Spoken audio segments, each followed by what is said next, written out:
സംസ്ഥാനത്ത് സ്വർണ്ണവില പതിയെ തിരിച്ചുകയറി, പവന് ഇന്ന് കൂടിയത് 200 രൂപ. ഇന്ന് ജൂലൈ 27 ശനിയാഴ്ച. കേരളത്തിൽ ഇന്നത്തെ 18 കാരറ്റ് സ്വർണ്ണവില. 1 ഗ്രാമിന് 20 രൂപ കൂടി 5175 രൂപയായി. പവന് 160 രൂപ കൂട്ടി 41,400 രൂപയായി. കേരളത്തിൽ ഇന്നത്തെ 22 കാരറ്റ് സ്വർണ്ണവില.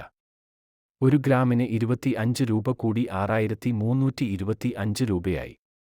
പവന് 200 രൂപ കൂടി 50,600 രൂപയായി. കേരളത്തിൽ ഇന്നത്തെ 24 കാരറ്റ് സ്വർണ്ണവില.